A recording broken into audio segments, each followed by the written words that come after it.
My husband doesn't do anything. He just sits in his armchair in front of the television. He just sits there, staring, day in, day out, staring at that idiot box. I remember when we go out together, every single day in the early years, he felt too riddled with the guilt to let me stay inside, so he dragged me out to whichever activity he'd chosen that day. Sometimes we get coffee, sometimes we go to the cinema. It was never for him, though. He knew I hated to waste a day, and I knew that he couldn't bear to feel selfish. So every day, he'd take me to do something under the gist of genuine desire. But it was only ever for me, and now, all he does is only ever for him. It's almost as if he was banking all of those hours he spent on pleasing me. Now he's earned the right to be selfish. And maybe he has. For 40 years, I was dotted on hand and foot. Surprise holidays, hundreds of pounds spent on birthdays. Whatever I wanted, I got it without ever asking. Until one day, he just decided I had enough. And for whatever reason, he became despondent and started spending every day by himself, upstairs in front of that stupid television. At first I tried to be understanding.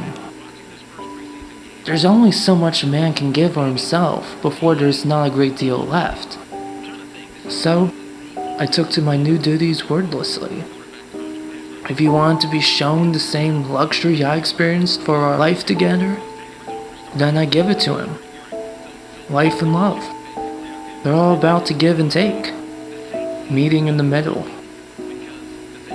Every day, I will bring him cups of tea, one every 2 hours. Every day, I will cook him all of his favorite meals, 3 meals a day, yet never so much as a thank you. He just continues to stare at that TV and expect me to routinely come back to the bedroom to refill his drink, to take his dirty crockery.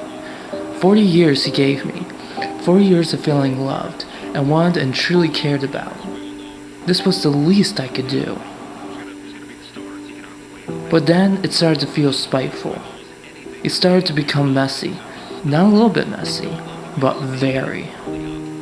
He started to leave all of his detritus around him and never take a moment to clean up after himself or even apologize for the mess. Instead, he just let me work around him, picking up whatever he dropped and trying my hardest not to break his line of vision to the television set. The king upon his throne, the queen turned servant. When he stopped washing, that's when I knew this was some sort of sick game of revenge. Regret for the years spent putting me front and center, manifested as spite.